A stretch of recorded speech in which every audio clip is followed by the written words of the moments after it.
Au cours d'une promenade dans le centre-ville, la fille d'une millionnaire montre du doigt une petite fille des rues et dit « Maman, elle était dans ton ventre avec moi ». Cette révélation réveille des souvenirs et des indices qui conduisent la mère à découvrir un secret caché depuis la naissance. Entre mensonges familiaux et réseaux d'adoption irrégulière, elle doit faire face à la résistance de son propre mari pour maintenir les sœurs séparées. Mais la vérité qui émerge promet de changer à jamais le destin des deux filles et de révéler un complot beaucoup plus vaste. Si cette histoire vous a intéressé, n'oubliez pas de vous abonner à notre chaîne et de nous dire de quelle ville vous nous regardez. Nous continuerons. La vie de Céline Dupont s'écoulait paisiblement dans la charmante ville de Lyon, partagée entre son travail de décoratrice d'intérieur, les tâches ménagères et la joie d'élever sa fille de 6 ans, Amélie, une petite fille vive, curieuse et à l'imagination débordante. Céline habitait un bel appartement dans le quartier de la Croix-Rousse, connu pour ses ruelles pittoresques et son ambiance bohème. Elle avait épousé François Moreau, un homme d'affaires prospère qui dirigeait une entreprise de technologie médicale dont le siège se trouvait dans le quartier moderne de la Part-Dieu. Un samedi après-midi ensoleillé, alors que Céline et Amélie se promenaient dans le centre-ville, admirant les façades historiques et les vitrines élégantes de la presqu'île, la petite fille s'arrêta brusquement, les yeux écarquillés, fixés sur quelque chose de l'autre côté de la rue. « Maman, c'est elle !» s'exclama Amélie, pointant du doigt une petite fille aux vêtements usés et aux pieds nus assise sur le trottoir près de la place Bellecour. « Qui ça, mon cœur ?» demanda Céline, pensant qu'il s'agissait d'une camarade de l'école maternelle Jean Jaurès qu'Amélie fréquentait. « La fille qui était avec moi dans ton ventre. » Céline sourit, imaginant qu'il s'agissait d'une nouvelle histoire inventée par sa fille, qui en racontait souvent. Mais son sourire s'effaça lorsqu'elle regarda plus attentivement. La petite fille de la rue avait le même âge, la même couleur de cheveux châtain clair, des traits très similaires, et surtout, le même petit grain de beauté sur la paupière, gauche qu'Amélie avait depuis sa naissance. Les deux fillettes se regardèrent pendant de longues secondes.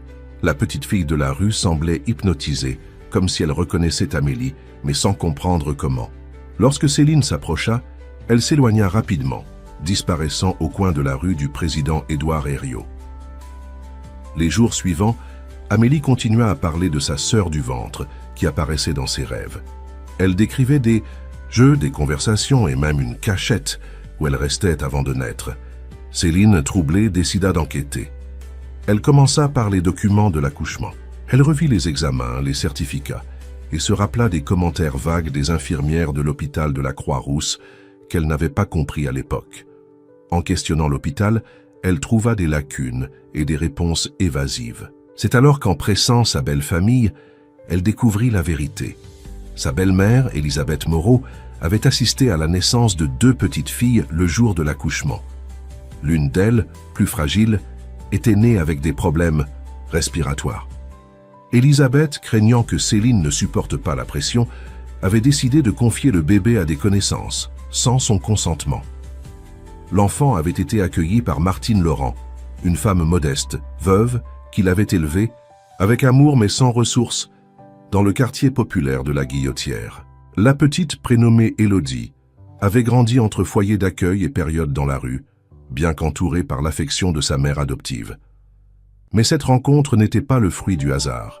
Mathilde Perrin, une assistante sociale, expérimentée qui travaillait pour les services sociaux de Lyon, gardait des remords pour n'avoir pas empêché la séparation des jumelles. Elle avait discrètement suivi les 2 filles et avait provoqué cette rencontre, convaincue que les liens du sang ne devaient pas être brisés. Quand Céline retrouva enfin la petite fille, il y eut de l'étrangeté, mais aussi une connexion immédiate. Les fillettes, jumelles de 6 ans, s'embrassèrent avec l'intensité de celles qui retrouvent un morceau perdu d'elles-mêmes. Elisabeth réagit mal à cette découverte. Elle soutint que le passé était enterré et que ramener l'autre petite fille à la maison n'apporterait que des problèmes. Elle alla jusqu'à proposer une aide financière à condition que Céline abandonne l'idée de réunir les jumelles. Mais le plus grand obstacle vint de l'intérieur de la maison. François, froid et calculateur, qui voyait la situation comme une menace pour l'image et la stabilité de la famille. Pour lui, assumer l'autre fille, signifiait également assumer un problème social qui n'avait pas sa place dans son monde d'apparence.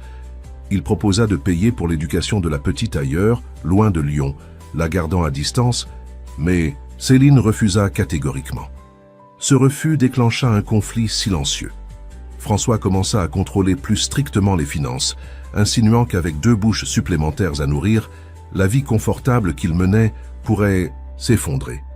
Lors de conversations privées, il chercha à convaincre sa mère de soutenir l'idée d'éloigner la jumelle, allant même jusqu'à contacter discrètement des avocats du cabinet Mercier & Associés pour savoir comment garder uniquement sa fille biologique sous sa garde légale. Déterminée, Céline ramena Élodie à la maison, accompagnée de Martine qui n'avait nulle part où aller. Au début, la vie à 5, avec François toujours distant et critique, était chaotique. La jalousie entre les filles, l'insécurité, la peur de l'abandon, le choc des styles d'éducation entre les 2 mères et le silence désapprobateur de François créaient une atmosphère tendue. Des fragments de mémoire commencèrent à remonter à la surface. Élodie disait se souvenir d'un symbole brodé sur un drap et de voix parlant de ne pas laisser les 2 ensemble.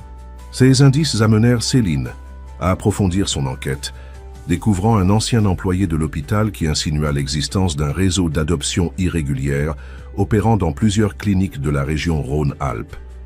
Pendant ce temps, le projet Famille élargie prenait forme dans l'esprit de Céline. Elle voulait transformer sa douleur en quelque chose de plus grand, en aidant d'autres familles séparées à se retrouver. Mais elle se heurtait à la résistance de François, qui considérait comme risqué de s'impliquer avec des familles défavorisées et des enfants ayant un passé de rue. Un après-midi, alors qu'elle discutait de son projet avec Martine dans leur salon de la Croix-Rousse, François interrompit leur conversation. « Je ne comprends pas pourquoi tu veux remuer toute cette boue, lança-t-il froidement. N'est-ce pas suffisant d'avoir perturbé notre équilibre familial? Maintenant, tu veux attirer l'attention sur nous ?» Céline le regarda droit dans les yeux, déterminée. « Ce n'est pas de la boue, François. Ce sont des vies, des familles, brisées. Et quant à notre équilibre familial, il était basé sur un mensonge orchestré par ta mère, que tu continues de protéger. » La tension était palpable. Martine, mal à l'aise, quitta discrètement la pièce pour rejoindre les filles qui jouaient dans la chambre d'Amélie. Depuis leur rencontre, les jumelles avaient développé une complicité étonnante, comme si elles essayaient de rattraper 6 années de séparation. Elles se ressemblaient tant physiquement, mais leur personnalité, façonnée par des environnements si différents, créait un contraste fascinant. Amélie, élevée dans le confort et la sécurité, était confiante et sociable. Élodie, qui avait connu la précarité, était plus réservée, plus méfiante, mais d'une maturité surprenante pour son âge. Un soir, alors que Céline bordait « Allez fille », Élodie lui confia quelque chose qui la troubla profondément. « Avant, quand j'étais petite, une dame venait me voir parfois. Elle me donnait des bonbons et prenait des photos de moi. Elle disait que c'était pour un monsieur qui voulait savoir si j'allais bien. » Une dame? Quelle dame, ma chérie? Je ne sais plus son nom, mais elle sentait comme le parfum de grand-mère Elisabeth. Cette révélation fit l'effet d'une bombe. Elisabeth avait donc maintenu un contact secret avec Élodie pendant toutes ces années, probablement pour s'assurer que le secret resterait bien gardé. Céline décida de confronter sa belle-mère, mais avant cela, elle avait besoin de plus d'informations. Le lendemain, elle prit rendez-vous avec Mathilde Perrin, l'assistante sociale qui avait orchestré la rencontre entre les jumelles. Elles se retrouvèrent dans un petit café du Vieux-Lyon, loin des regards indiscrets. « Je savais que vous finiriez par venir me voir », dit Mathilde en sirotant son café. « J'attendais ce moment depuis 6 ans. »« Pourquoi avoir attendu si longtemps ?» demanda Céline, la voix tremblante d'émotion contenue. « La peur, Madame Moreau, la peur de perdre mon emploi, ma réputation. Votre belle famille a des connexions puissantes dans cette ville. Mais aujourd'hui, je suis proche de la retraite et je ne veux pas partir avec ce poids sur la conscience. » Mathilde lui expliqua alors que le cas des jumelles n'était pas isolé. Il existait à Lyon un réseau bien organisé qui facilitait les adoptions irrégulières d'enfants issus de familles aisées. Ces enfants, souvent des jumeaux ou des triplés, des enfants nés avec de légères malformations ou des fragilités temporaires, étaient déclarés morts-nés ou décédés peu après leur naissance. puis placés dans des familles d'accueil ou donnés à l'adoption. Mais pourquoi? Quel intérêt? Questionna Céline, abasourdie. L'argent, bien sûr, mais aussi parfois des raisons plus personnelles. Préserver l'image d'une famille parfaite, éviter les complications liées à un enfant à besoins spécifiques ou simplement le pouvoir de décider du destin d'autrui. Mathilde lui remit une enveloppe contenant des documents, des copies de certificats de naissance, des formulaires d'adoption incomplets, des notes manuscrites. Parmi ces papiers, une photo attira l'attention de Céline. On y voyait Elisabeth Moreau en compagnie d'un homme bien habillé devant l'entrée d'une clinique privée de la banlieue lyonnaise. « Cet homme, c'est le docteur Rémi Valentin », murmura Mathilde. « Il est au cœur de ce réseau. Et il est aussi, si je ne me trompe pas, un ami proche de votre mari. » Le monde de Céline s'écroulait. Non seulement sa belle-mère était impliquée, mais François pourrait également avoir eu connaissance de cette situation dès le début. Avait-il vraiment ignoré l'existence d'Élodie pendant toutes ces années? Ou avait-il délibérément participé à cette machination? De retour à la maison, Céline trouva François en grande conversation avec sa mère dans le salon. Igor se turent immédiatement à son entrée, confirmant ses soupçons qu'il parlait d'elle ou des filles. « J'étais justement en train de dire à François que nous devrions organiser un dîner de famille ce week-end, annonça Elisabeth d'un ton faussement enjoué, pour célébrer notre famille, élargie. Le sarcasme dans sa voix était à peine voilé. « Ce serait merveilleux, répondit Céline avec une douceur calculée. Nous pourrions inviter le docteur Valentin aussi. J'ai cru comprendre qu'il était un ami proche de la famille. » Le visage d'Elisabeth pâlit, tandis que François fronçait les sourcils. « Comment connais-tu Rémi ?» demanda-t-il soudain méfiant. « Oh, j'ai mes sources, tout comme vous avez les vôtres, » répliqua Céline avant de quitter la pièce, satisfaite d'avoir semé le trouble. Cette nuit-là, Céline ne put dormir. Elle réfléchissait à sa prochaine étape. Confronter directement François et sa mère risquait de les pousser à prendre des mesures drastiques. Elle avait besoin d'alliés, de preuves plus solides. Surtout, elle devait protéger les filles. Le lendemain matin, alors qu'elle préparait le petit déjeuner, son téléphone sonna. C'était Lucas Renard, un journaliste d'investigation du quotidien Le Progrès de Lyon. Il avait entendu parler de son histoire par Mathilde. « Madame Moreau, je travaille depuis des mois sur une enquête concernant des adoptions irrégulières dans la région. Je pense que votre témoignage pourrait être crucial. Accepteriez-vous de me rencontrer ?» Céline hésita. Impliquer la presse signifiait exposer sa famille, ses filles, à une attention publique qu'elle avait toujours évitée. Mais c'était peut-être aussi sa meilleure protection contre les manœuvres de François et d'Elisabeth.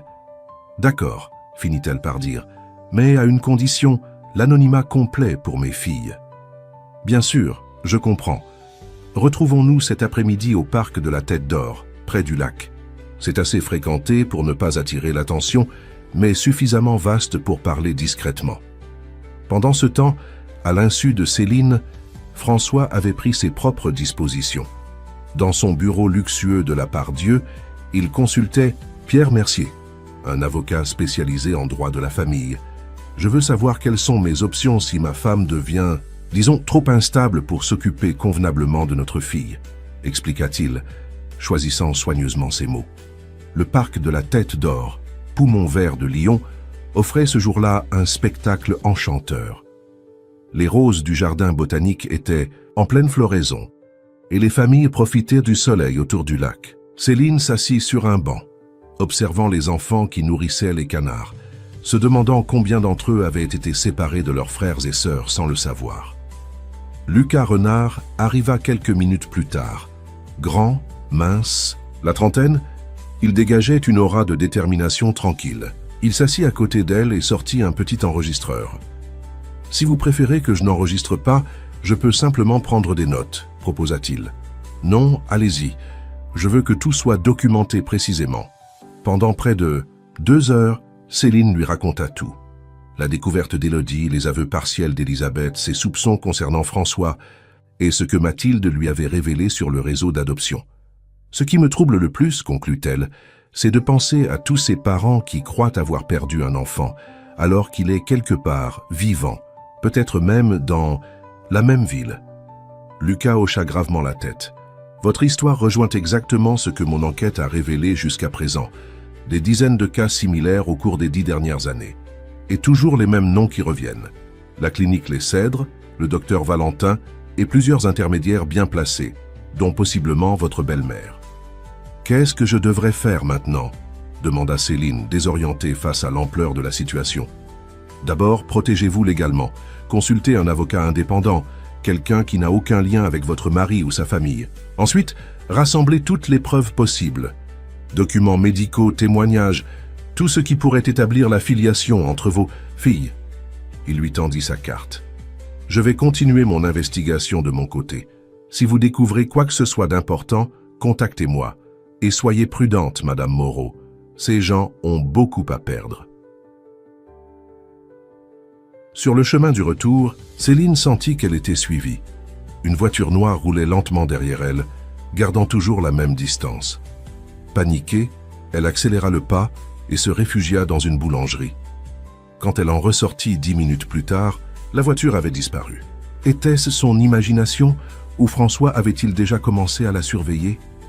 Arrivée chez elle, Céline trouva Martine en larmes dans la cuisine. Les jumelles, assises côte à côte, semblaient désorientées. « Que se passe-t-il » demanda Céline alarmée.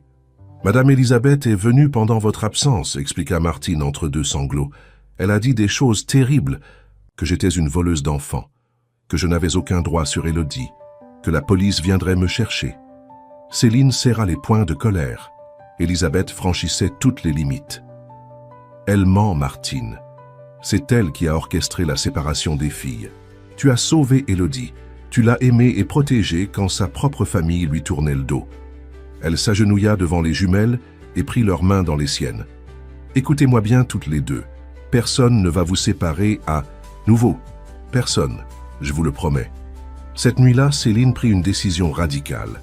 Elle ne pouvait plus rester sous le même toit que François, pas après tout ce qu'elle avait découvert. Quand il rentra tard du bureau, elle l'attendait dans le salon, déterminée. « Nous devons parler, » annonça-t-elle fermement. François soupira, visiblement agacé. « Si c'est encore à propos de ton projet ridicule ou de ces accusations. »« Contre ma mère, je ne suis pas d'humeur, Céline. Je sais tout, François. Pour le docteur Valentin, pour le réseau d'adoption. Je sais que ta mère a délibérément séparé mes filles à la naissance, et je commence à croire que tu étais au courant depuis le début. » Le visage de François se durcit, perdant son masque de fausse indifférence.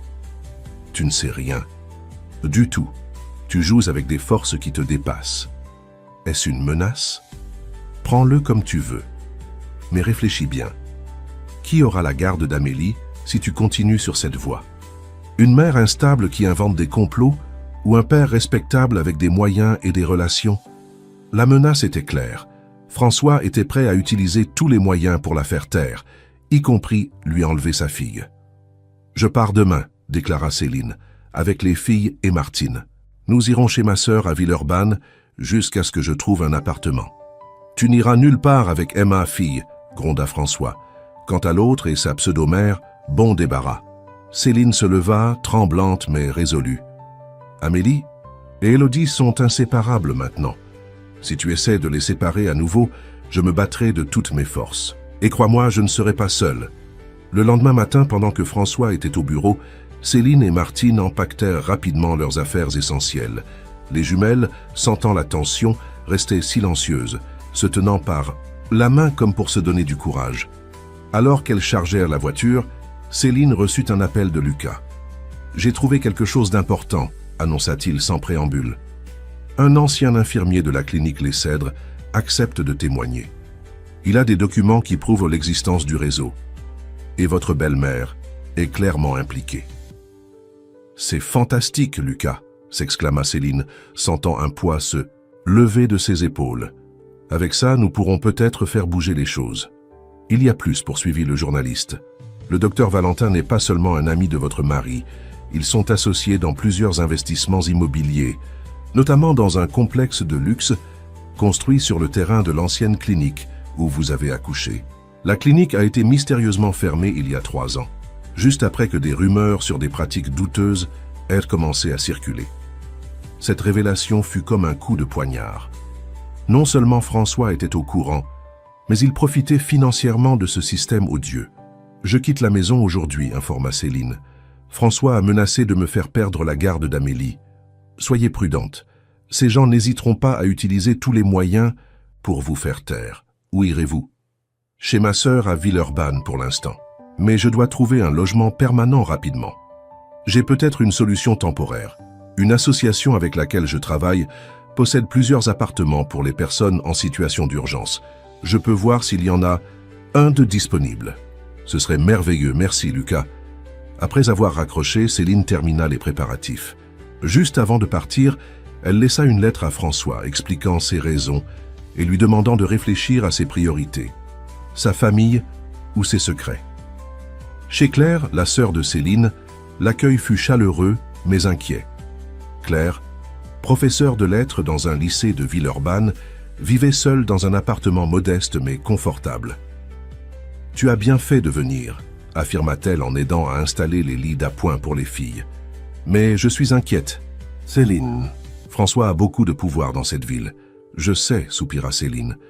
Mais je ne peux pas continuer à vivre dans le mensonge, et je ne laisserai personne séparer à nouveau mes filles. » Les jours suivants furent un tourbillon d'émotions et d'activités. Grâce à Lucas, Céline et sa famille élargie purent s'installer dans un appartement modeste mais fonctionnel dans le quartier de Montchat, géré par l'association Nouveau Départ. L'endroit était sécurisé avec un code d'entrée et une concierge attentive aux allées et venues des visiteurs. François ne tarda pas à réagir. 3 jours après leur départ, Céline reçut une lettre d'un cabinet d'avocats, l'informant qu'une procédure de divorce était engagée avec une demande de garde exclusive pour Amélie. La lettre mentionnait l'instabilité mentale de Céline et son comportement irrationnel comme motifs principaux. « Il ne recule devant rien », murmura Céline en froissant la lettre. « Tu dois te défendre », insista Claire qui était venue leur rendre visite. « Trouvez un bon avocat qui ne se laissera pas intimider par François ou ses relations. » Heureusement, l'association Nouveau Départ comptait parmi ses bénévoles Maître Sophie Duval, une avocate spécialisée en droit de la famille, connue pour son engagement auprès des femmes en difficulté. Lors de leur première rencontre dans un petit bureau du centre-ville, Sophie écouta attentivement l'histoire de Céline. « Votre cas est complexe, mais pas désespéré », conclut-elle. « Le plus difficile sera d'établir légalement la filiation entre les jumelles, puisque la naissance d'Élodie a été effectivement dissimulée. Mais avec les documents que vous et ce journaliste avez rassemblés, nous avons une base solide. » « Et pour la garde d'Amélie ?» s'inquiéta Céline. « Votre mari va jouer la carte de la stabilité financière et émotionnelle. Il va prétendre que vous êtes perturbé, peut-être même paranoïaque. Notre stratégie doit être de montrer que c'est lui qui a participé à une fraude, à la dissimulation d'une naissance et potentiellement à un réseau d'adoption illégale. » Sophie se pencha en avant, l'air grave. « Mais je dois vous prévenir, ce sera une bataille difficile. Votre mari a des moyens que nous n'avons pas, des relations dans les hautes sphères. Il pourrait essayer de vous discréditer, de vous épuiser financièrement. »« Je suis prête, » affirma Céline. « Je me battrai jusqu'au bout. » Pendant ce temps, les jumelles s'adaptaient à leur nouvelle vie. Elles partageaient désormais la même chambre, la même école, les mêmes amis. Leurs liens se renforçaient chaque jour, comme si elles essayaient de rattraper le temps perdu. Mais la situation n'était pas sans difficulté. Amélie, habituée au confort et à l'aisance, s'adaptait difficilement à ce mode de vie plus modeste. Élodie, bien que plus habituée à la précarité, restait sur ses gardes, craignant à tout moment d'être à nouveau séparée de sa sœur et de Céline. Un soir, alors que Céline lisait une histoire aux filles avant de dormir, Élodie, lui, posa une question qui lui brisa le cœur. « Maman Céline, est-ce que je dois retourner avec maman Martine si le monsieur en costume gagne ?» Céline prit la petite fille dans ses bras, sentant la fragilité de son petit corps. « Non, ma chérie, personne ne vous séparera plus jamais. Martine et moi, nous serons toujours là pour vous deux. Et le monsieur en costume ne va pas gagner. » Mais, au fond d'elle-même, Céline n'était pas aussi confiante qu'elle voulait le paraître. François avait des ressources considérables et il semblait prêt à tout pour préserver son image et ses secrets. Les semaines passèrent, ponctuées, de réunions avec l'avocate, d'interviews discrètes avec Lucas pour son enquête, et de moments précieux avec les filles. Le projet Famille élargie, temporairement mis en pause à cause des turbulences personnelles de Céline, commençait néanmoins à prendre forme. Plusieurs familles l'avaient contacté, après avoir entendu parler de son histoire par des amis, communs ou des travailleurs sociaux. Un dimanche matin, alors qu'elle se promenait au marché de la Croix-Rousse, Céline et les filles croisèrent Elisabeth. La belle-mère s'arrêta net, le visage figé dans une expression de surprise et de contrariété. « Bonjour Elisabeth », dit calmement Céline, serrant instinctivement les mains des jumelles. Elisabeth ignora sa belle-fille et fixa les petites filles, particulièrement Élodie. « Amélie, viens voir. »« Grand-mère », ordonna-t-elle en tendant la main. Amélie hésita, regardant sa mère pour obtenir son approbation. Céline hocha légèrement la tête, ne voulant pas créer de scène en public. « Bonjour, grand-mère », murmura Amélie en s'approchant, timidement. Elisabeth l'embrassa froidement, puis se tourna vers Élodie qui se cachait à moitié derrière Céline. « Et toi, comment t'appelles-tu » demanda-t-elle comme si elle ne la connaissait pas. « Tu le sais très bien », répondit Élodie avec une assurance surprenante. « Je m'appelle Élodie, et tu es la dame qui m'apportait des bonbons quand j'étais petite. » Le visage d'Elisabeth se décomposa. Elle regarda autour d'elle, inquiète que quelqu'un ait pu entendre. « Je ne vois pas de quoi tu parles, petite. Tu dois me confondre avec quelqu'un d'autre. »« Non, » insista Élodie. « Tu sentais le même parfum.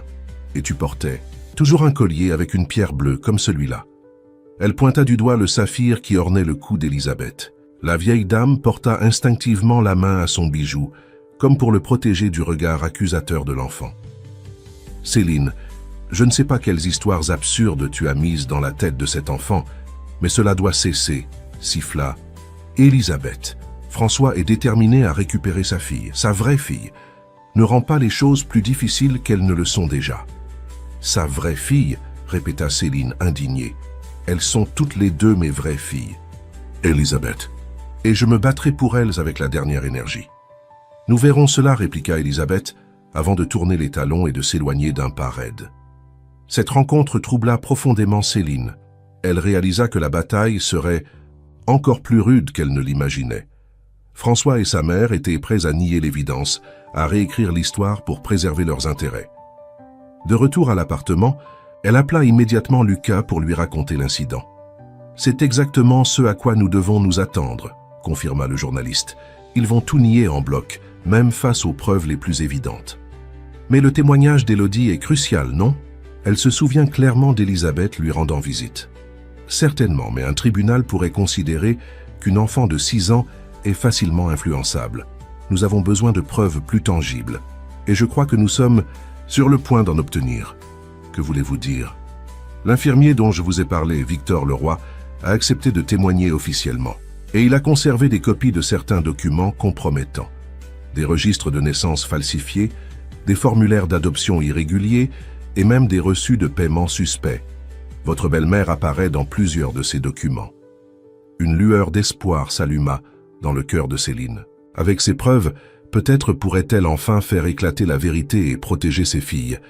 Le dossier que Victor Leroy avait constitué au fil des années était bien plus volumineux et accablant que Céline ne l'avait imaginé. Dans le bureau de Maître Duval, elle examina avec stupéfaction les documents étalés sur la table. Des dizaines de certificats de naissance où figuraient des jumeaux ou des triplés, mais dont un seul enfant était officiellement déclaré vivant.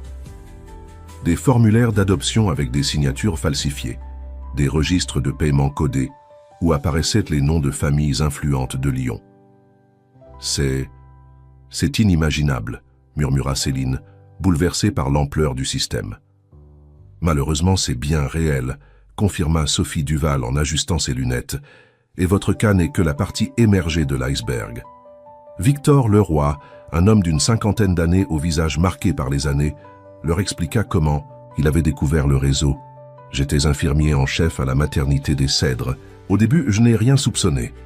Puis j'ai remarqué des anomalies, des bébés qui disparaissaient mystérieusement des registres, des parents à qui on annonçait un seul enfant vivant, alors que j'avais clairement assisté à la naissance, de jumeaux en bonne santé. Quand j'ai commencé à poser des questions, on m'a d'abord ignoré puis menacé. « Pourquoi n'avez-vous pas alerté la police ?» demanda Céline. J'ai essayé, croyez-moi, mais les personnes impliquées avaient des connexions jusque dans les hautes sphères de la justice et de la politique locale. Ma plainte a été classée sans suite. J'ai été licencié pour faute professionnelle et mis sur liste noire dans tous les établissements médicaux de la région. J'ai dû déménager à Grenoble pour retrouver du travail. Lucas, qui assistait également à la réunion, prenait frénétiquement des notes. « Monsieur le roi, accepteriez-vous de témoigner pour mon article et, si nécessaire, devant un tribunal? C'est pour cela que je suis revenu à Lyon, » répondit l'infirmier avec détermination. « J'ai passé 10 ans à me cacher, à avoir peur. Mais aujourd'hui, je suis prêt à affronter les conséquences. » Parmi les documents, Céline trouva quelque chose qui lui glaça le sang.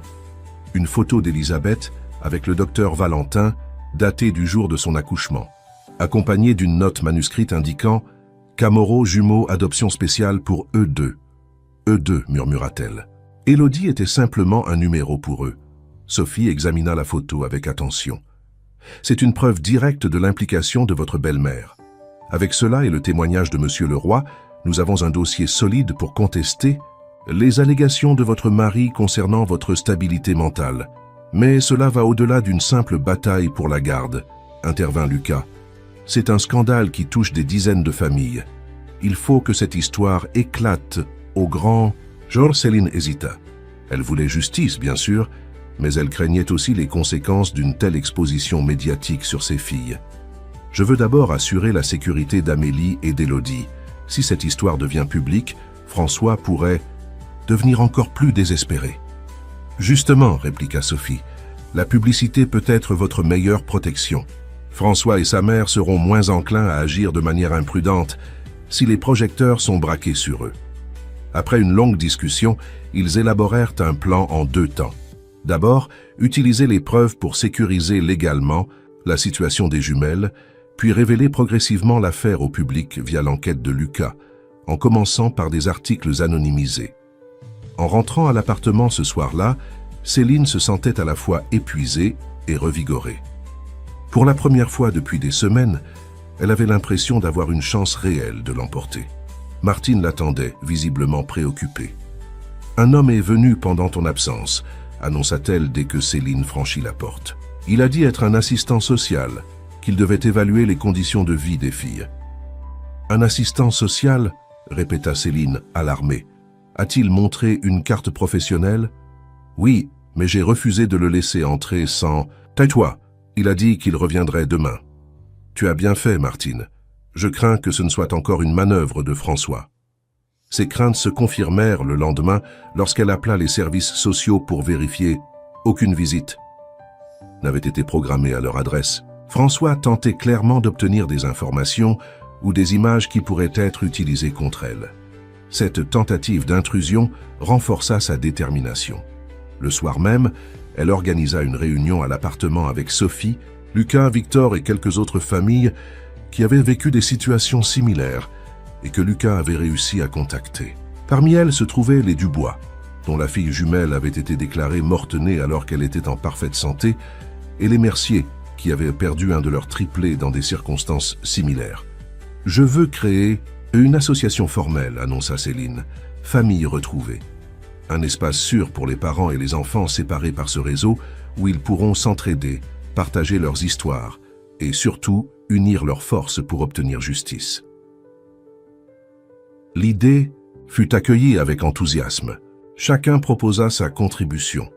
Les Dubois, qui possédaient une petite imprimerie, offraient de produire des brochures et des affiches. Madame Mercier, psychologue de profession, proposait des séances de soutien pour les familles. Victor mettait à disposition ses connaissances médicales et ses preuves. « C'est exactement ce dont nous avons besoin », approuva Sophie. « Une action collective aura beaucoup plus de poids qu'une série de cas isolés. » Au cours des jours suivants, Famille retrouvée prit forme rapidement. Un local fut trouvé dans le quartier de la Guillotière, gracieusement prêté par une association de quartiers sensibles à leur cause. Des bénévoles, recrutés parmi les étudiants en droit et en travail social, aidaient à organiser les documents et à retrouver d'autres familles potentiellement concernées. Mais l'adversaire n'était pas inactif. Un matin, Céline découvrit avec horreur un article dans un journal local influent. le petit Lyonnais, qui la décrivait comme une mère instable menant une croisade obsessionnelle basée sur des théories conspirationnistes. L'article mentionnait ses antécédents de dépression postpartum, une invention pure et simple, et insinuait qu'elle manipulait sa fille Amélie pour l'éloigner de son père. C'est François, bien sûr, fulmina Céline en jetant le journal. Il a des connexions dans la presse locale. Nous devons riposter, insista Lucas. Je peux publier un article dans Le Progrès dès demain, révélant une partie de notre enquête. Pas encore, tempéra Sophie. Nous devons d'abord déposer une plainte officielle auprès du procureur, avec toutes nos preuves. Ensuite, la presse pourra relayer l'affaire sans risque de diffamation. Entre-temps, les relations entre les jumelles et Martine évoluaient de manière inattendue. Au début méfiante envers cette femme qui prétendait être aussi sa mère, Amélie s'était progressivement rapprochée de Martine, fascinée par ses récits de vie et sa manière différente, plus libre, d'envisager l'éducation. De son côté, Élodie s'attachait de plus en plus à Céline, trouvant en elle la stabilité et la tendresse dont elle avait manqué pendant ses premières années. La plainte déposée au parquet de Lyon fit l'effet d'une bombe. Maître Duval avait méticuleusement préparé un dossier comprenant les témoignages de Victor Leroy et de plusieurs autres témoins, les documents prouvant la falsification de certificats de naissance et les preuves de l'implication d'Elisabeth Moreau et du docteur Valentin. L'affaire fut confiée à la juge d'instruction Camille Bertrand, connue pour son intégrité et son indépendance vis-à-vis des réseaux d'influence locaux. « C'est une chance inespérée », commenta Sophie lorsqu'elle apprit la nouvelle. La juge Bertrand ne se laissera pas intimider par le statut social de François ou de sa famille. La réaction de François ne se fit pas attendre. 2 jours après le dépôt de la plainte, il se présenta à l'improviste à l'appartement de Céline, accompagné de son avocat et d'un huissier. « Je viens voir ma fille », annonça-t-il froidement lorsque Céline ouvrit la porte. « Tu aurais pu prévenir », répliqua-t-elle, tendue mais déterminée à ne pas provoquer d'esclandre devant les filles, pour que tu puisses la cacher comme tu caches la vérité. Ironisa François. « J'ai obtenu un droit de visite provisoire en attendant l'audience pour la garde. Je viens chercher Amélie pour le week-end. » Céline sentit la panique l'envahir. Elle n'avait reçu aucune notification officielle concernant un droit de visite. « Je n'ai pas été informé de cette décision. Je veux voir l'ordonnance. » L'avocat de François, maître Mercier, lui tendit un document officiel. Céline le parcourut rapidement, constatant avec soulagement qu'il s'agissait seulement d'un droit de visite surveillé pour quelques heures, et non d'un week-end entier comme François l'avait prétendu. D'accord pour la visite, mais dans les conditions prévues par le juge.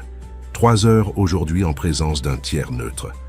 François serra les dents, visiblement contrarié que Céline ne se soit pas laissée intimider. « Va chercher Amélie », ordonna-t-il. « Nous avons réservé une table au restaurant Paul Bocuse.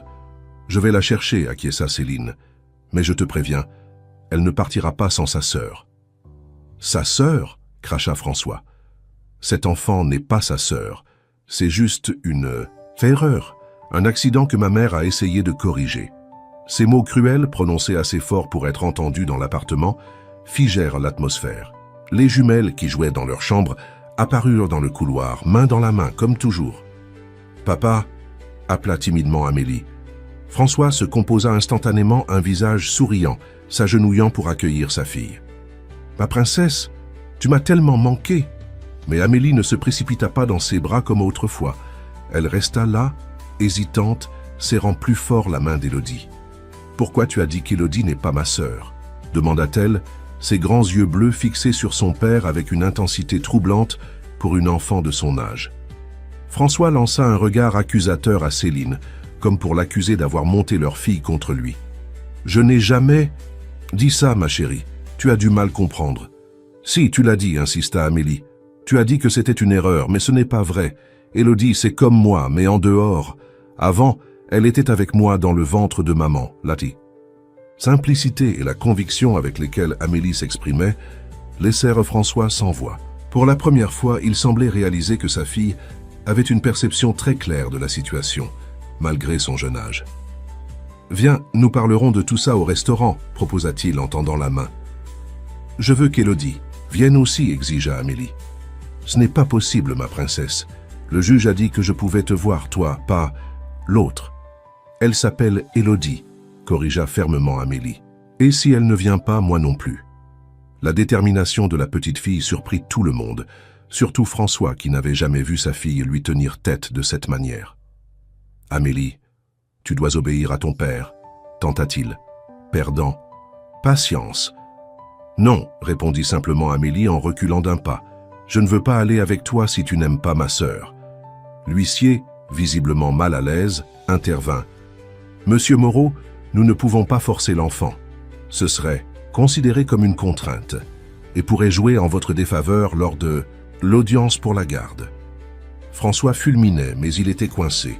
Après un moment de tension, il capitula. « Très bien, elles peuvent venir toutes les deux, mais je préviens le tribunal de cette manipulation, Céline. »« Ce n'est pas de la manipulation, » répliqua calmement Céline. « C'est simplement le lien naturel entre deux sœurs que tu as essayé de briser. » La visite au restaurant fut étrange et tendue. François tentait désespérément de capter l'attention exclusive d'Amélie, l'inondant de compliments et de promesses de cadeaux, mais la petite fille incluait systématiquement sa sœur dans toutes les conversations. Élodie, de son côté, que restait silencieuse et observatrice, comme si elle évaluait cet homme qui avait nié son existence pendant 6 ans. À la fin du repas, alors que le serveur apportait les desserts, Élodie prit la parole pour la première fois, fixant François de ses yeux identiques à ceux d'Amélie. « Pourquoi tu ne voulais pas de moi ?» La question si directe, si déchirante dans sa simplicité, transperça même le cœur endurci de François. Il regarda cet enfant, réplique exacte de sa fille adorée, et pour la première fois, il sembla éprouver un début de remords. « Ce n'est pas aussi simple, balbutia-t-il. »« Si, c'est simple, insista Élodie. Tu as gardé Amélie parce qu'elle était forte, et tu m'as donné parce que j'étais petite et malade. Maman Martine m'a raconté. » « Je ne savais pas, murmura François, évitant son regard. Ma mère a pris cette décision. Elle pensait que c'était mieux ainsi. »« Mieux pour qui ?» intervint Amélie, soudain féroce dans sa défense de sa jumelle. « Pas pour Élodie, pas pour moi, j'étais toute seule, et je ne savais même pas pourquoi je me sentais triste. » Les deux fillettes se prirent la main par-dessus la table, formant un front uni contre cet adulte qui avait contribué à les séparer. François, habituellement si éloquent, si sûr de lui, semblait diminuer face à la force de leur lien et à la justesse de leurs accusations. De retour à l'appartement, les filles se précipitèrent dans leur chambre, laissant les adultes dans un silence pesant. « Elles sont inséparables », constata François d'une voix étrangement dépourvue de son arrogance habituelle. « Elles l'ont toujours été, » répondit Céline, « même avant leur naissance. C'est ta mère et toi qui avez essayé de briser ce lien. » « Je n'étais pas au courant de tous les détails, » se défendit François. « Ma mère m'a simplement dit qu'une des jumelles était trop faible pour survivre, qu'elle arrangerait tout pour nous éviter la douleur. » « Et tu n'as jamais posé de questions? Tu n'as jamais demandé à voir le corps, à organiser des funérailles? Tu n'as jamais trouvé étrange que ta mère arrange tout sans laisser de traces ?» François détourna le regard, incapable de soutenir l'accusation dans les yeux de Céline. « J'étais jeune, préoccupé par ma carrière. Ma mère a toujours géré les problèmes familiaux. J'ai simplement accepté sa version. »« Eh bien, maintenant tu connais la vérité, » conclut Céline. « La question est, qu'est-ce que tu vas en faire ?» Cette question resta sans réponse, car François partit peu après, visiblement troublé par la confrontation avec les jumelles et les révélations de la journée. Les semaines qui suivirent furent marquées par une intensification de l'enquête judiciaire.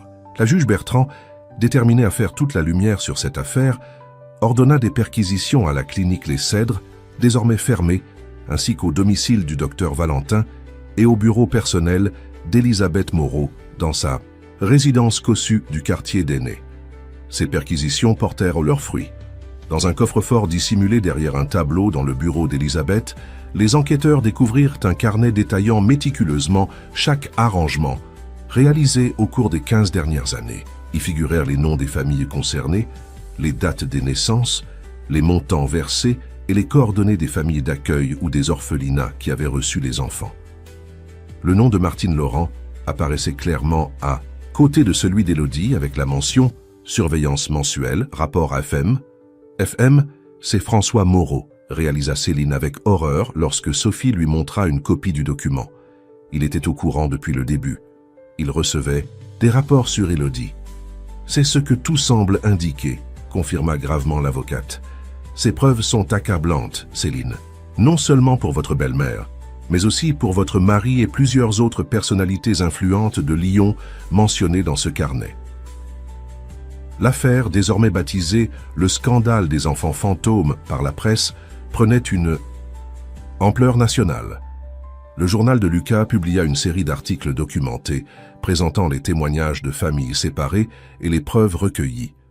D'autres médias s'emparèrent rapidement du sujet, et bientôt, des révélations similaires émergèrent dans d'autres villes de France. Marseille, Bordeaux, Strasbourg. Famille retrouvée devint un point de ralliement pour les victimes de ces pratiques. Le petit local de la Guillotière ne désemplissait pas, accueillant chaque jour de nouvelles familles en quête de réponses. Céline, épaulée par Martine, coordonnait les bénévoles, organisait des réunions de soutien et accompagnait les parents dans leur démarche juridique. Un soir, alors qu'elle rentrait épuisée mais satisfaite d'une journée particulièrement productive, Céline trouva une voiture de luxe garée devant son immeuble. François l'attendait, l'air inhabituellement abattu. « Nous devons parler », annonça-t-il sans préambule. Céline hésita. Elle n'avait pas revu François depuis la visite au restaurant 3 semaines plus tôt. « D'accord, mais pas dans... » « C'est l'appartement. Les filles dorment déjà. » Ils s'installèrent dans un café voisin, presque vide à cette heure tardive. « Ma mère a été placée en garde à vue ce matin », commença François, après avoir commandé 2 cafés. « Le docteur Valentin aussi. Il risque d'être mis en examen pour fraude, faux et usage de faux, et trafic d'influence. »« Je sais, » répondit simplement Céline. Sophie m'a tenu informé. « Ce carnet, » murmura François, passant une main, fatigué sur son visage. Je savais qu'elle surveillait Élodie, mais je n'avais aucune idée de l'ampleur du réseau. Je pensais qu'il s'agissait juste de notre cas, d'une décision prise dans la panique après un accouchement difficile. « Tu admets donc que tu étais au courant ?» insista Céline, voulant entendre la vérité de sa bouche. François soupira, profondément. Pas immédiatement. Au début, j'ai cru comme toi qu'une des jumelles n'avait pas survécu. Puis, environ 1 an après, ma mère m'a avoué qu'Élodie était vivante, qu'elle avait été confiée à une femme de confiance parce qu'elle était trop fragile et que les médecins ne lui donnaient pas plus de quelques mois à vivre. Et tu as accepté cette explication? Tu n'as jamais pensé à me le dire, à chercher notre fille. J'ai eu tort, admit François, les yeux baissés. Ma mère m'a convaincu que c'était mieux ainsi, que te révéler la vérité te détruirait, psychologiquement, surtout si l'enfant finissait par ne pas survivre. Et puis le temps a passé, Élodie a survécu contre toute attente, et il est devenu de plus en plus difficile de revenir en arrière, d'expliquer pourquoi nous avions gardé le secret si longtemps. Alors tu as préféré continuer à me mentir, à nous priver de notre fille. Oui, avoua François, et c'est la plus grande erreur de ma vie. Je m'en rends compte maintenant, en voyant les filles ensemble, en comprenant ce que nous leur avons volé à toutes les deux. Céline l'observa attentivement, cherchant à déterminer si ce remords était sincère ou simplement calculé face à l'imminence d'un scandale public. « Qu'est-ce que tu veux, François ?» demanda-t-elle finalement. « Pourquoi cette conversation maintenant ?»« Je veux arrêter cette guerre, soupira-t-il, retirer ma demande de garde exclusive, accepter que les filles restent ensemble et je veux aider. »« Aider ?» répéta Céline. « À surprise, ton association Famille Retrouvée. Elle fait un travail important, nécessaire. Je veux y contribuer, financièrement mais aussi en utilisant mes relations pour ouvrir des portes, faciliter les recherches. » Céline le regarda avec stupéfaction. Était-ce possible que François, l'homme froid et calculateur qu'elle avait connu, ait réellement changé? Ou s'agissait-il d'une tactique pour améliorer son image publique alors que le scandale menaçait de l'éclabousser? « Pourquoi? Devrais-je te croire ?» demanda-t-elle prudemment. « Tu n'as aucune raison de me faire confiance, reconnut François, mais laisse-moi te prouver ma sincérité par des actes. J'ai déjà contacté mon avocat pour retirer la demande de garde. » Et voici, il sortit de sa poche une enveloppe qu'il poussa vers Céline. Un chèque pour l'association. Anonyme, si tu préfères. Et ce n'est qu'un début. Céline ouvrit l'enveloppe et resta sans voix en voyant le montant, 500 000 €. « Je ne cherche pas à acheter ton pardon ou celui des filles, » précisa François, voyant son expression. « Je veux juste réparer une partie du mal que j'ai causé. aider d'autres familles à éviter la souffrance que nous avons traversée. Malgré sa méfiance initiale, Céline sentit que quelque chose avait réellement changé chez François. Peut-être était-ce la confrontation avec les jumelles au restaurant, ou la découverte de l'ampleur du réseau dans lequel sa mère était impliquée, ou simplement la perspective de voir son nom traîner dans la boue lors d'un procès public. Quelle que soit la raison, elle décida de lui laisser une chance. « D'accord, dit-elle finalement, l'association accepte ton don, mais si tu veux vraiment te racheter, il y a une autre personne à qui tu dois des excuses. » Martine, devina François. Exactement. Sans elle, Élodie ne serait peut-être plus là aujourd'hui. Elle l'a aimée, protégée, élevée dans des conditions difficiles, sans jamais l'abandonner. François hocha la tête, acceptant cette condition. Le lendemain, une rencontre fut organisée entre François et Martine, en présence de Céline. La confrontation fut d'abord tendue, Martine exprimant sans détour sa colère face à l'homme qui avait rejeté Élodie et tenté de les séparer. Elle pleurait souvent la nuit, lui dit-elle sans ménagement. Elle sentait qu'il lui manquait quelque chose d'essentiel. Vous avez privé cet enfant de sa sœur, de sa mère biologique, d'une vie confortable, où elle n'aurait pas eu à s'inquiéter de son prochain repas ou d'un toit sur sa tête. François encaissa ces accusations sans se défendre, reconnaissant la justesse de chaque mot. 10 ans s'écoulèrent, transformant profondément la vie de tous les protagonistes de cette histoire. L'association Famille Retrouvée, devenue une fondation respectée au niveau national, célébrait son 10e anniversaire avec un grand événement au Palais des Congrès de Lyon. Des centaines de familles réunies grâce à leur travail étaient présentes, ainsi que des représentants du gouvernement, des organisations internationales de protection de l'enfance et des médias. Sur l'estrade, Céline, désormais directrice de la Fondation, contemplait avec émotion cette assemblée qui représentait tant d'années de lutte, de larmes, mais aussi d'espoir et de victoire. « Il y a 10 ans, commença-t-elle, j'étais simplement une mère qui venait de découvrir une vérité bouleversante. Ma fille avait une sœur jumelle dont on m'avait caché l'existence. Aujourd'hui, nous sommes des centaines de familles à avoir vécu cette expérience de séparation puis de retrouvailles. Ensemble, nous avons non seulement retrouvé nos enfants, mais nous avons aussi changé les lois pour que de tels drames ne se reproduisent plus. » En effet, le scandale des enfants fantômes avait conduit à l'adoption d'une législation plus stricte concernant les naissances multiples et les adoptions, avec des contrôles renforcés et des sanctions sévères pour les professionnels de santé, impliqués dans des pratiques frauduleuses. Elisabeth Moreau et le docteur Valentin avaient été condamnés à des peines de prison, tout comme plusieurs autres membres du réseau. Le procès avait révélé l'ampleur du système, impliquant des cliniques dans toute la France et touchant plus de 200 familles sur une période de 20 ans. Mais aujourd'hui, poursuivit Céline, nous ne voulons pas nous attarder sur le passé douloureux, mais célébrer ces liens qui ont survécu malgré tout, ces familles reconstruites, élargies, renforcées par l'épreuve.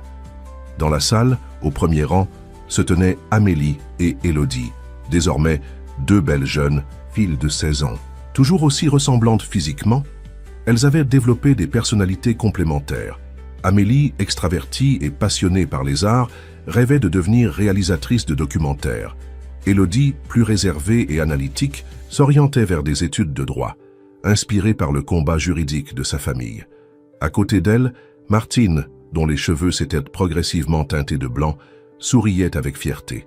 Après des années à vivre avec Céline et les filles, elle avait récemment emménagé dans un petit appartement indépendant dans le même immeuble, maintenant une présence quotidienne, tout en préservant l'autonomie de chacun.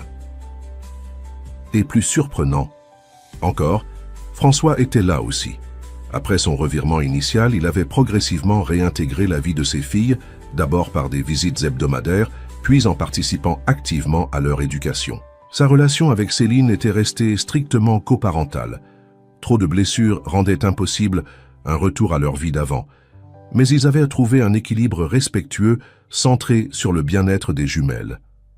François avait également tenu sa promesse concernant la fondation. Non seulement il avait apporté un soutien financier considérable, mais il avait aussi mis ses compétences en gestion et ses relations au service de la cause, contribuant à faire de Famille Retrouvée une organisation influente et efficace. J'invite maintenant sur scène celles qui sont au cœur de cette histoire, celles qui nous ont tous inspirés par leur lien indéfectible, Amélie et Élodie, annonça Céline avec émotion. Les jumelles montèrent sur l'estrade sous les applaudissements, chaleureux de l'assemblée. Elles se tenaient par la main comme toujours, cette habitude devenue un symbole de leur connexion. Nous n'avons pas de souvenir conscient de notre séparation, commença Amélie. Nous étions trop petites, mais nous avons grandi avec cette histoire et elle a façonné qui nous sommes. La meilleure partie de nos retrouvailles, poursuivit Élodie, n'a pas été seulement de nous retrouver l'une l'autre, mais de voir que notre histoire a aidé d'autres enfants à retrouver leurs familles également. Elles racontèrent ensuite comment, au fil des années, elles avaient participé aux activités de la Fondation, rencontrant d'autres enfants séparés, partageant leur expérience, créant des groupes de parole pour les jeunes.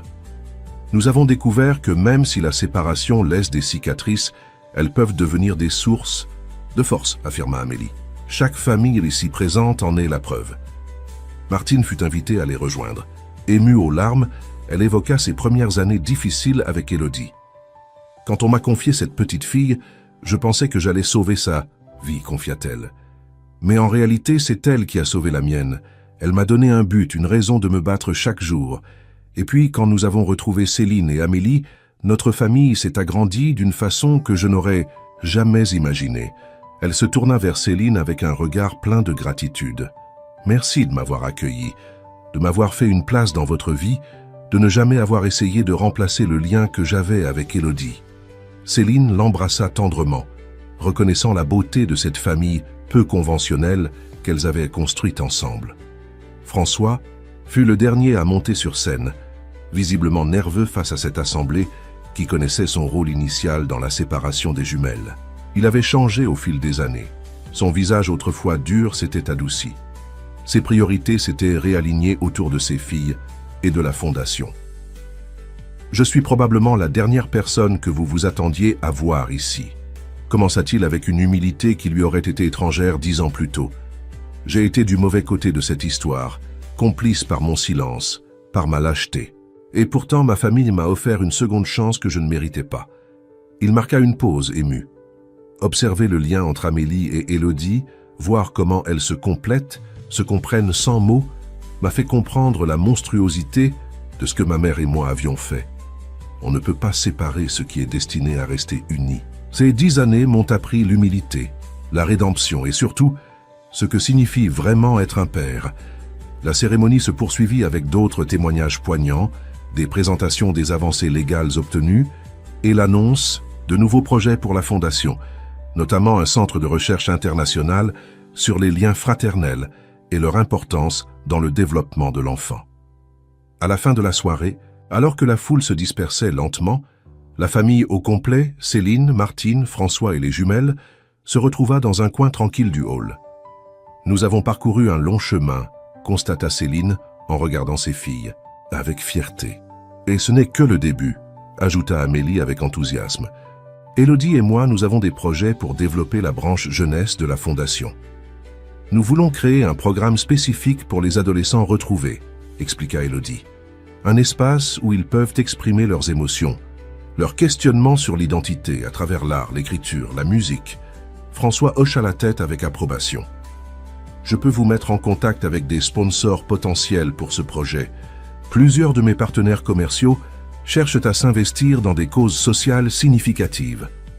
Et moi, je pourrais animer des ateliers d'écriture, proposa Martine, qui avait découvert un talent pour la poésie ces dernières années. Céline observait cet échange avec un sentiment de plénitude.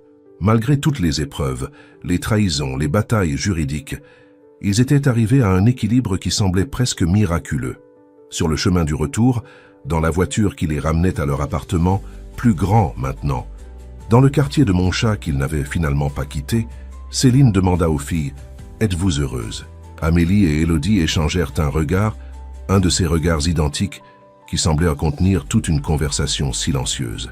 « Oui, » répondit Amélie, « pas malgré ce qui s'est passé, mais peut-être à cause de cela. Ça nous a rendues plus fortes, plus consciente de la chance que nous avons. Et ça nous a donné un but, compléta Élodie. Toutes ces familles que nous avons aidées, toutes celles que nous aiderons encore. Martine, assise à l'avant à côté de Céline, se retourna pour regarder les jumelles. Vous savez ce que je pense parfois, que peut-être, d'une certaine façon, tout était destiné à se passer ainsi. Pas la séparation, bien sûr, mais les retrouvailles, la fondation, toutes ces vies changées. Comme les branches d'un arbre qui se séparent pour mieux se retrouver plus haut, murmura Céline, se rappelant une image que les filles utilisaient souvent pour décrire leurs liens. Exactement, sourit Amélie. Et maintenant notre arbre a tellement de branches, tellement de feuilles.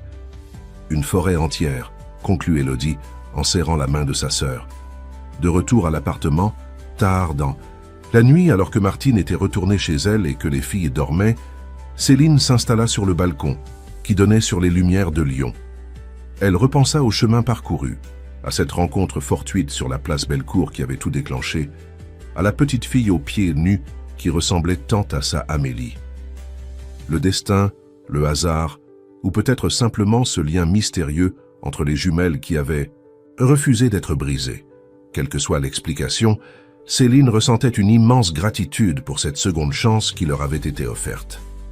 Dans le ciel étoilé, au-dessus de Lyon, elle crut voir briller particulièrement fort 2 étoiles côte à côte, comme un reflet céleste de ses filles. Et elle sut avec une certitude absolue que malgré tous les obstacles qui pourraient encore se dresser sur leur route, leur famille, cette famille élargie, reconstruite,